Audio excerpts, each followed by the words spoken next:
નમસ્તે વિદ્યાર્થી ભાઈ બહેનો. Standard 10 Gujarati medium English subject.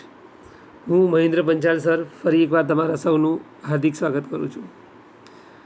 વિદ્યાર્થી મિત્રો, આજના આપણા આ વિડીયો લેક્ચરમાં આપણે ટેક્સ્ટબુકમાં lesson number 5 playing with fire એટલે કે આગ સાથે રમત તે શરૂ કરવા જઈ રહ્યા છીએ. વિદ્યાર્થી મિત્રો, ટાઇટલ ઉપરથી જ આપણને ખ્યાલ આવી ગયો હશે કે આ લેસનમાં આગ ફેલાઈ શકે તેવા કોઈ સાધન કે મશીનની વાત કરી હશે. તો તમારી વાત સાચી છે. અહીંયા આ લેસનની અંદર દિવાળી દરમિયાન ફોડવામાં આવતા ફટાકડા અને તેનાથી થતા અકસ્માત એની વાત કરવામાં આવી છે. તો હવે આપણે લેસનને સ્ટાર્ટ કરીએ. પહેલો પેરેગ્રાફ જે તમને સ્ક્રીન પર દેખાઈ રહ્યો છે, દરેક જણનું ધ્યાન એમાં હોવું જોઈએ. One of our favorite festivals in India is Deepavali. ભારતના લોકપ્રિય તહેવારોમાંનો એક તહેવાર એ છે દીપાવલી ઓર દિવાળી, કે પછી તેને દિવાળી નામથી પણ ઓળખવામાં આવે છે. As it is known in the north, અને તે ઉત્તર ભારતમાં વધુ પ્રખ્યાત છે, વધુ પ્રચલિત છે. There is nothing to match the excitement when crackers go off in the night sky. જ્યારે ફટાકડા આપણે ફોડતા હોઈએ ત્યારે ફટાકડા રાત્રિના આકાશમાં ઉપર જાય છે અને જે ફૂટે છે તે વખતે આપણને જે એક્સાઇટમેન્ટ એટલે કે ઉત્તેજના અને રોમાંચની લાગણી થાય છે તેની સાથે બીજી કોઈ રોમાંચ કે ઉત્તેજનાને આપણે મેચ એટલે કે સરખાવી શકતા નથી. અને ફટાકડા કઈ રીતે રાત્રિ આકાશમાં ઉપર જાય છે, ફૂટે છે?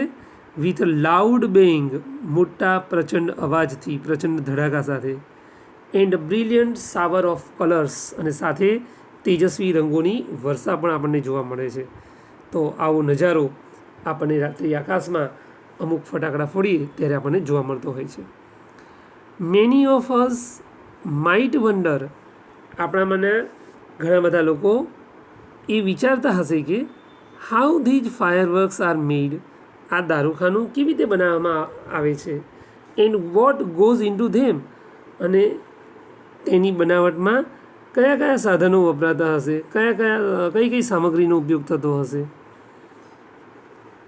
પછીનું વાક્ય જોઈએ. The physics and chemistry of fireworks is as interesting as the sound and the light they emit.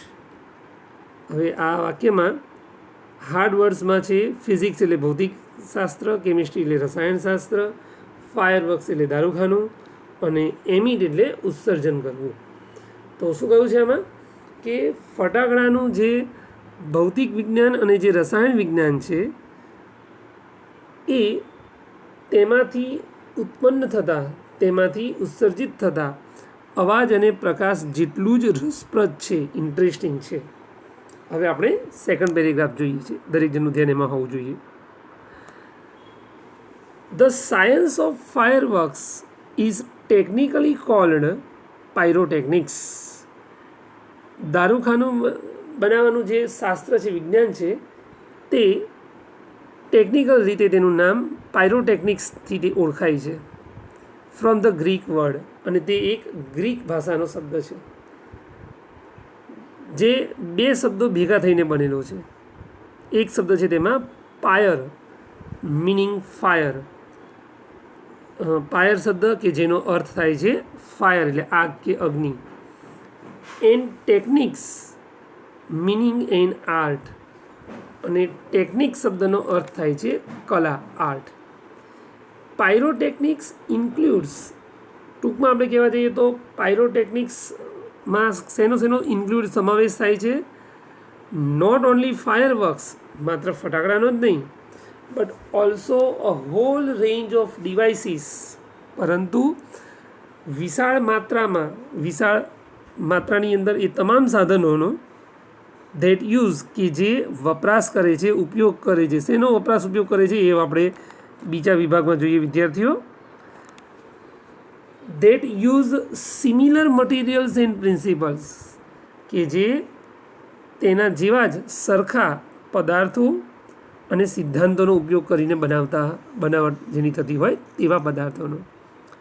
From safety matches, જેમાં દિવાસળીઓથી શરૂઆત કરીને that we use every day, કે જેનો આપણે દરરોજ લગભગ વપરાશ કરતા હોઈએ છીએ, to solid fuel rocket boosters of the space shuttle, ત્યાંથી દિવાસળીની સળીથી શરૂ કરીને અવકાશયાનમાં જે સોલિડ ફ્યુઅલ્સ રોકેટ બુસ્ટર્સ વપરાય છે, એટલે કે ઘન બળતણના જે રોકેટ બુસ્ટર્સ વપરાય છે અવકાશયાન અંતરિક્ષયાનની અંદર, એ તમામ સાધનોનો એમાં સમાવેશ થઈ જાય છે પાયરોટેકનિક્સની અંદર.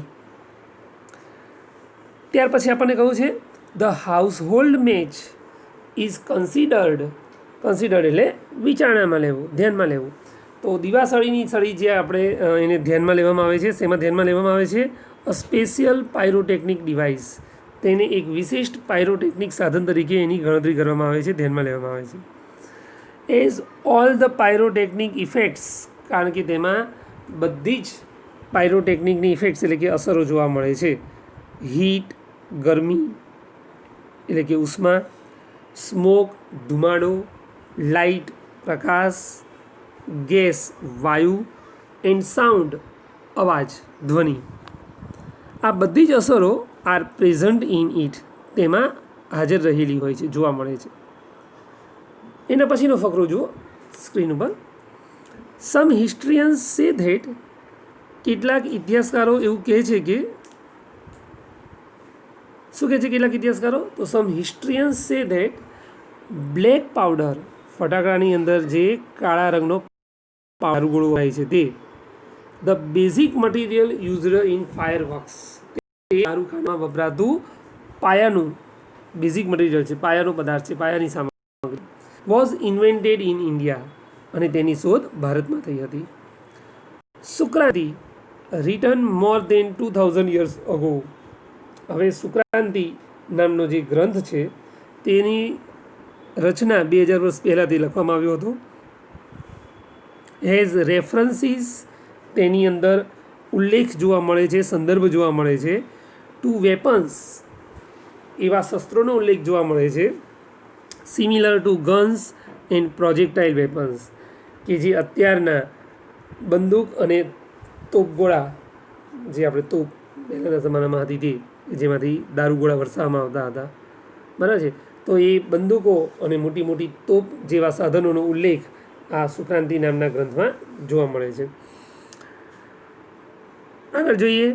How ever the Chinese are generally considered, જો કે ચાઇનીઝ લોકોને સામાન્ય રીતે કન્સિડર્ડ એટલે કે વિચારણામાં લેવામાં આવે છે, ધ પાયોનિયર્સ ઓફ પાયરોટેકનિક્સ, પાયરોટેકનિક્સના પાયોનિયર્સ એટલે કે પ્રણેતાઓ તરીકે તેમને વિચારણામાં ધ્યાનમાં લેવામાં આવે છે.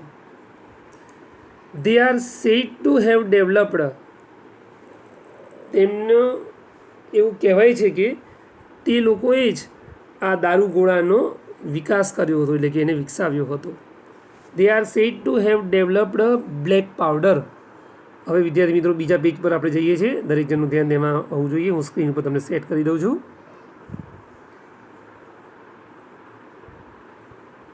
ઓકે, તો હવે એ અધૂરા પેરેગ્રાફથી આપણે સ્ટાર્ટ કરીએ. દે આર સેડ ટુ,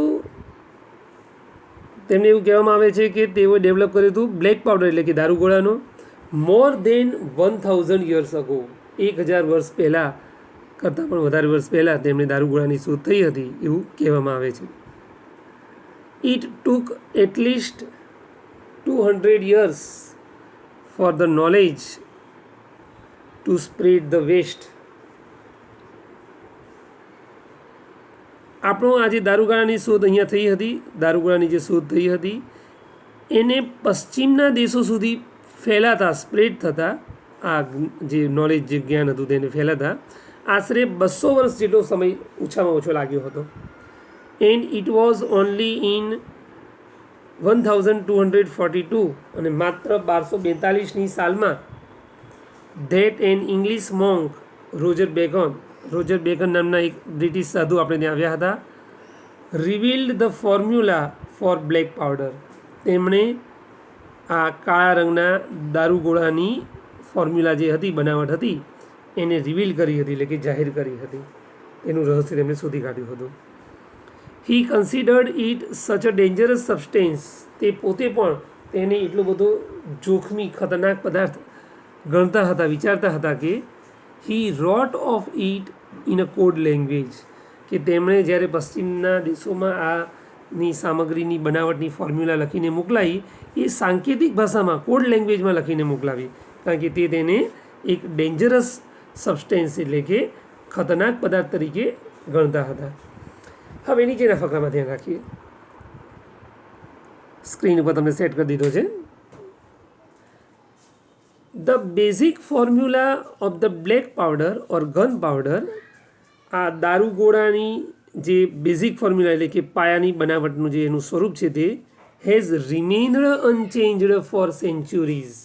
તે સદીઓથી બદલાયા વગરનું તેનું તેજ રહ્યું છે. બરાબર, રિમેન અનચેન્જડ એટલે બદલાયા સિવાયનું, અને સેન્ચુરીઝ એટલે સદીઓથી. It is a blend of. તે મિશ્રણ છે. હવે કયા કયા પદાર્થોનું તે મિશ્રણ છે આપણે જોઈએ તો પોટેશિયમ નાઇટ્રેટ, પછી ચારકોલ એટલે કોલસો, એન્ડ સલ્ફર. આ 3 પદાર્થોનું તે મિશ્રણ ગણાય છે. In the ratio of. અને તેનું પ્રમાણ કેટલું હોય છે એની અંદર 75, પછી વચ્ચે નિશાની છે જેમની, 15:10 એટલે કે 75:15:10 આવું તેનું પ્રમાણ છે. બાય વેઇટ, તેના વજનના આધારે, વજનના પ્રમાણે. ટૂંકમાં આપણે સમજી શકીએ છીએ કે ભાઈ પોટેશિયમ નાઇટ્રેટ લગભગ 3જા ભાગનો લેવામાં આવે છે, જ્યારે કોલસો અને સલ્ફરનો ઉપયોગ માત્ર 15% અને 10%નો કરવામાં આવે છે. It is almost the perfect combination. તે લગભગ એટલું સંપૂર્ણ મિશ્રણ ગણવામાં આવે છે કે as it is and no further improvements. કે તે એના એ જ રહ્યું છે અને તેમાં અન્ય કોઈ ઇમ્પ્રુવમેન્ટ્સ એટલે કે સુધારા વધારા પણ નથી જોવા મળ્યા. That this might be the only chemical product. અને એટલા માટે જ તે એકમાત્ર એક એવી રાસાયણિક પેદાશ છે, ઉત્પાદન છે કે still using the same age old proportions. કે જે હજુ પણ વર્ષો જૂનું એનું પ્રમાણ એન્ડ મેન્યુફેક્ચરિંગ ટેકનિક્સ અને તેના ઉત્પાદનની પદ્ધતિઓ તેમાં હજી પણ વાપરવામાં આવે છે. હજી પણ તેમાં કોઈ બદલાવ જોવા મળ્યો નથી. હવે વિદ્યાર્થી મિત્રો આપણે એના નીચેનો પેરેગ્રાફ જે તમને હું સ્ક્રીન પર સેટ કરી દઉં છું એ જોઈએ. થોડું મોટું પેરેગ્રાફ છે, ધ્યાનથી સમજજો. However, with the development of modern chemistry. જો કે આધુનિક રસાયણશાસ્ત્રનો વિકાસની સાથે લાઇટ એન્ડ કલર ઇફેક્ટ્સ. ફટાકડામાં જે પ્રકાશ અને રંગોની અસરો જોવા મળે છે, have become common in fireworks. તે દારૂખાનામાં કોમન એટલે કે સામાન્ય રીતે જોવા મળે છે, હવે સામાન્ય થઈ ગયા છે. ઇન ધ લાસ્ટ સેન્ચુરી, એમાં છેલ્લી સદીમાં ધ ડિસ્કવરી ઓફ 3 તત્વોની શોધ થઈ નવા. Aluminium, magnesium and titanium. આ 3 પદાર્થોની શોધના કારણે ફટાકડામાં શું થયું? Which burn at high temperature. કે જે ઊંચા તાપમાને સળગે છે, બર્ન થાય છે. બરાબર, burn at high temperature emitting. ઊંચા તાપમાને સળગીને પછી શેનું ઉત્સર્જન કરે છે? બ્રાઇટ લાઇટ એટલે તેજસ્વી પ્રકાશનું. Dramatically improved. તેને નાટ્યાત્મક રીતે સુધારો કર્યો છે. The brilliance of fireworks. ફટાકડાની તેજસ્વીતામાં. જ્યારે ફટાકડા ફૂટે છે ત્યારે તેની પ્રકાશની તેજસ્વીતામાં આ 3 તત્વોની શોધના કારણે બહુ મોટો સુધારો જોવા મળ્યો છે. Similarly, the colours too are recent development. ફટાકડામાં જે રંગો જોવા મળે છે તે પણ હમણાંની એટલે કે તાજેતરનો જ વિકાસ, પ્રગતિ ગણી શકાય. The principal colour emitters in pyrotechnics. હવે પાયરોટેકનિક્સમાં જે મુખ્ય રંગોના ઉત્સર્જકો છે વર આઇડેન્ટિફાઈડ. તેમને ઓળખી કાઢવામાં આવ્યા છે after ડિકેડ્સ of research.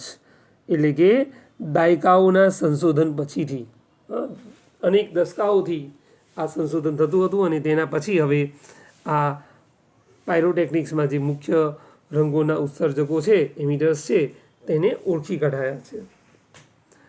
This colours are formed in one of two ways, અને આ જે રંગો છે એ નીચેની બે પદ્ધતિઓમાંથી એક પદ્ધતિથી ફોર્મડ એટલે કે એની રચના કરી શકાય છે, બનાવવામાં આવે છે. પદ્ધતિઓના નામ આપણને અહીં આપેલા છે. પહેલી પદ્ધતિનું નામ છે લ્યુમિનિસેન. બરાબર, લ્યુમિનિસેન એટલે તો લ્યુમિનિસેન્સ એ પદ્ધતિનું નામ છે. એન્ડ ઇન્કેન્ડેસેન્સ, અને બીજી પદ્ધતિનું નામ છે ઇન્કેન્ડેસેન્સ. હવે આ બે પદ્ધતિ શું છે તો એ આપણે એની નીચેના પેરેગ્રાફમાં જોઈશું. ઓકે, એમાંની નીચેની બીજી પદ્ધતિનો આપણને અહીંયા ઉલ્લેખ કર્યો છે. ઇન્કેન્ડેસેન્ટ લાઇટ ઇઝ પ્રોડ્યુસ્ડ. હવે આ જે ઇન્કેન્ડેસેન્ટ પ્રકાશ છે એ કઈ રીતે ઉત્પન્ન થાય છે? Van a substance is heated so much, જ્યારે પણ કોઈ પદાર્થને એટલી બધી પુષ્કળ ગરમી પ્રદાન કરવામાં આવે છે કે ઇટ બિગિન્સ ટુ ગ્લો, તે તેની જાતે ગ્લો એટલે ચમકવાની શરૂઆત થઈ જાય છે. Heat causes the substance to become hot and glow, અને ઉષ્માના કારણે, ગરમીના કારણે પદાર્થનું જે તાપમાન છે વધારે ગરમ થાય છે અને તેમાંથી પ્રકાશ પણ ચમકીલો પ્રકાશ પણ બહાર ફેંકાય છે. ઇનિશિયલી એમિટિંગ, શરૂઆતમાં તેમાંથી કયો પ્રકાશ બહાર ફેંકાય છે, એનું ઉત્સર્જન થાય છે તો ઇન્ફ્રારેડ પ્રકાશનું એમાંથી ઉત્સર્જન થાય છે. ધેન, અને પછી તેમાંથી કયા કયા રંગોનું ઉત્સર્જન થાય છે, કયા કયા રંગોના પ્રકાશનું ઉત્સર્જન થાય છે તો રેડ લાલ રંગનો પ્રકાશ, ઓરેન્જ નારંગી, યલો પીળા રંગનો પ્રકાશ, એન્ડ વ્હાઇટ લાઇટ સફેદ રંગનો પ્રકાશ. એઝ ઇટ બિકમ્સ ઇન્ક્રીઝિંગલી હોટર, જેમ જેમ આ દારૂખાનાનું જે છે એ એની ગરમી વધતી જાય છે તેમ તેમ તેમાંથી આ બધા અલગ અલગ રંગોના પ્રકાશનું ઉત્સર્જન થતું જાય છે. The glow of its metallic substances can be manipulated to be desired colour at proper time. અહીંયા હવે વિદ્યાર્થી મિત્રો આપણે હાર્ડવર્ડ્સ પહેલાં જોઈ લઈએ તો હાર્ડવર્ડમાં છે મેનિપ્યુલેટેડ એટલે ચાલાકીથી ઉપયોગ કરવો, અને ડિઝાયર્ડ કલર એટલે ઈચ્છિત મનપસંદ રંગ. તો શું કહેવા માગે છે અહીંયા કે જ્યારે પણ દારૂખાનાની અંદર તેના ટેમ્પરેચર એટલે કે તેના તાપમાનને કંટ્રોલ કરવામાં આવે છે, એટલે કે તેને અંકુશ નિયંત્રિત કરવામાં આવે છે, ત્યારે શું થાય છે તો કહ્યું છે કે જ્યારે તેને નિયંત્રિત કરવામાં આવે છે ત્યારે the glow of its metallic substances એટલે કે તેના જે ધાતુના પદાર્થો હોય છે જેમાં ઉપયોગમાં લેવામાં આવે છે તેનો જે ગ્લો એટલે કે પ્રકાશ છે બી મેનિપ્યુલેટેડ એટલે કે તેનો આપણે યોગ્ય સમયે વપરાશ કરી શકીએ છીએ. શેમાં? ટુ બી ડિઝાયર્ડ કલર એટલે કે આપણે જે ઈચ્છા પ્રમાણેનો આપણો મનગમતો પ્રકાશનો રંગ છે એ મેળવવામાં એટ ધ પ્રોપર ટાઈમ, એ પણ પાછો યોગ્ય ઉચિત સમયે. તો વિદ્યાર્થી મિત્રો અહીંયા આપણે આપણા પહેલાં આજના પાર્ટમાં અહીંયા સુધી અટકીએ છીએ. આના પછીનો જે બાકીનો લેસન છે એટલે કે આના નીચેનો જે પેરેગ્રાફ છે ત્યાંથી આપણે બીજા પાર્ટમાં એનો અભ્યાસ કરીશું. ઓકે વિદ્યાર્થી મિત્રો, જય શ્રી સ્વામિનારાયણ.